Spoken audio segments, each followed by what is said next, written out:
the authority of the grand jury to do it. So I cannot imagine that Brian Pagliano was interviewed without the FBI having subpoenaed documents from third parties as well as him and other people.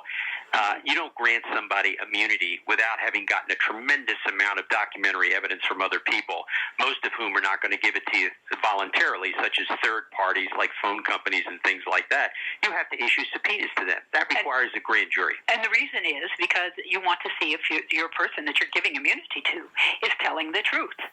So you have to check whatever that person's proffer for immunity is against what you really already know. Have both of you heard what I heard, that up to 150 top agents have been assigned to this case? Yes. Yes. Have both of you heard that they were able to recover the majority of the 30,000 deleted emails? Hillary Clinton always talks about 55,000 pages of emails turned over, and I'm the most transparent person in the world, but she neglects to point out half the emails were deleted. I think the FBI Watch is pursuing that. Well, they are, and they got a favorable judge's ruling, I think it was last week or the week before, regarding that issue, and they might get access to all of it in the end. But do either of you know for sure if they were able to recover forensically that evidence that was deleted? I certainly don't know it for sure, but I do know that one of the main things they were doing and why so many agents were assigned was that they were running the traps on the emails to reconstruct them. What does that mean? Can you explain that? Well, first of all, you need a lot of people working on this stuff, and they have a tremendous number of technical people at the FBI that are working on this, not just on the Apple case, but they're the same kind of people. And what they've been doing is they've been trying to take the hard drive and reconstruct the deleted emails. That is not as difficult as it seems, and my guess is that they have recovered many, if not all, of the emails. There's no way that they weren't able to do that because it does not appear that the computer from published reports was scrubbed properly. Remember when Ed Henry asked Hillary Clinton, did you clean the server? And she was, you mean like with a cloth? You mean like with a cloth? Right. That may come back to haunt her. What do both of you make when the FBI director, I don't know who James Comey is, but I have probably asked 30 to 50 people that do know him about him. And we all know the story that he raced over to John Ashcroft's hospital bed and he was going to resign over issues involving, I believe, portions of the Patriot Act, etc. And everybody says he's the overhears NSA overhears. Yeah, I'm sorry, the NSA issue. You're right. Thank you, Victoria.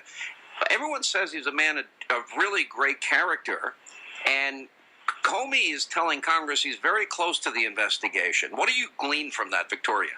Comey has a reputation for seeing things in pure black and white. He's not a nuanced person.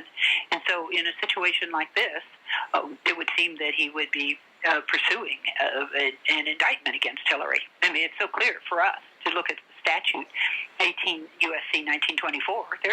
The only thing that has to happen is you have to intend to keep classified information in an unauthorized location. Well, and that is a felony. Would each individual email, be a separate felony count potentially, Victoria? It could be. Each separate classified one, yeah, could be. Yeah, and just as a scale of comparison, because the Obama Justice Department, as we all know, went after David Petraeus. Joe, how do you compare the two cases in terms of severity? Because we did learn from the Inspector General of the Intelligence Department that apparently not only were there top secret emails that they discovered, we believe over 1,000 of them, maybe a couple of thousand of them, but also dozens of SAP classified, SAP classification level, special access program classification, which is even above top secret to the point where even intelligence members on the House and Senate don't even have the clearance to see what they were able to access. Yeah, well, I think here in terms of volume, I don't think there's any doubt that the Hillary Clinton private server compromise, with now the number is over 2,600 classified emails that we know of. Remember, that does not include any of the emails that may have been deleted. So 2,600 from the ones that she turned over. I think in terms of volume, there's no doubt that this is a much more significant case than Petraeus. Now, in Petraeus' case, remember, he gave classified information to another person who was his paramour but who also had a security clearance, a top secret security clearance. However, some of the stuff he gave was very, very highly sensitive. It included plans, it included photographs, it included the names of programs, secret programs, and agents. So there's no doubt that Petraeus broke the law. There's also no doubt that when Hillary Clinton and her staff set up this server, that they knew from the beginning, the original sin, as Michael Hayden has called it, that classified information would run through it, and that they would have to take pains to make sure that it didn't look like classified information was going through it, hence the stripping of markings, classification markings. I don't think there's any doubt that in other words, wouldn't forensics... that crimes have been committed here by Clinton and her staff. Whether or not they would ever charge felonies remains to be seen. But wouldn't that be an intent to cover up? I mean, sure. Isn't that obstruction of justice if they tried to take the headings off to protect? Oh, my gosh. Yes, not only that, it would be obstruction. It would be also a felony. It's a felony to remove classifications from documents and then put them in an insecure location. And another obstruction would be if any of those deleted emails are recovered and found to be classified. Let me go to Catherine Herridge's report. She's been phenomenal in terms of reporting on this case, and Very she much has so. been dogged in the work that she's done, and I give her a lot of credit. But she cites an FBI source of hers investigating whether computer passwords were shared among Hillary Clinton's closest aides to determine how sensitive intelligence, quote, jumped the gap between the classified systems and Clinton's unsecured personal server.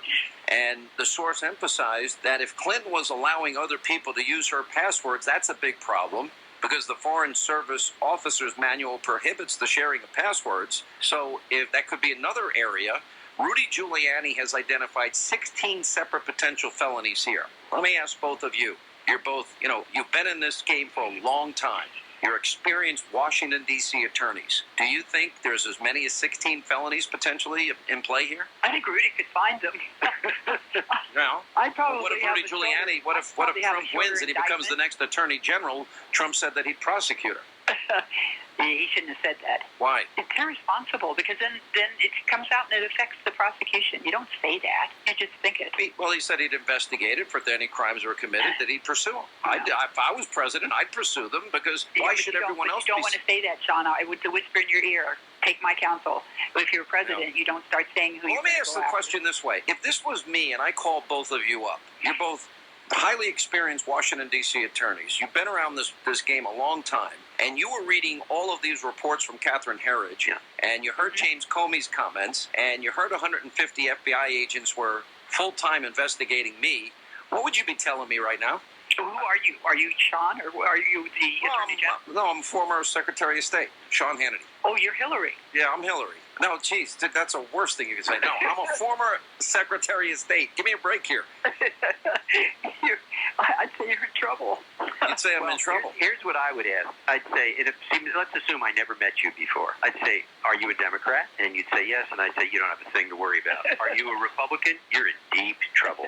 Okay, so now let's say James Comey makes a criminal referral. He can make that referral, or he can just send the evidence that they have found and built up in the case and hand it over to the Attorney General, Loretta Lynch. Or he can make a criminal referral, and then Loretta Lynch sits on her hands, and she's not going to go after Hillary because Hillary's going to be the Democratic nominee. If that's the case, what does Comey do? What do other FBI agents do?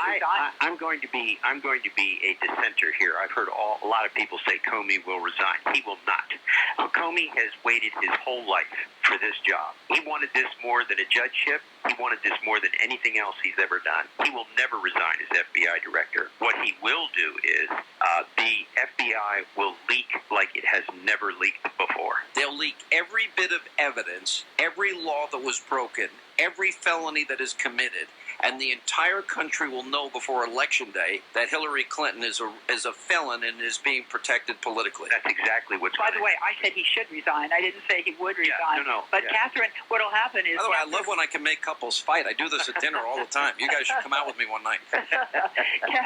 Catherine will have many more sources. Let's put it that way. Yeah, I agree. What would the penalty be based on the evidence that you think is now out there and available and the knowledge you have? What would the penalty be for any other person if their name isn't Hillary Clinton?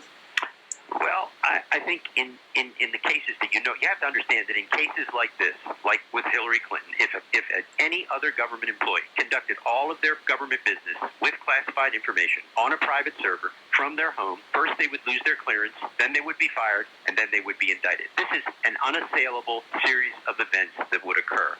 There are several felonies here. My guess is, given the people involved, they would be given the opportunity to negotiate misdemeanors. Well, I mean, but doesn't also the statute require the one that was cited by Victoria that they can never hold any public office? I do believe that is a disqualifying factor written into the statute. That's correct. I believe it is. All right. I'm getting smarter over the years, you guys. You're giving me a law education that I never wanted. Thank you both very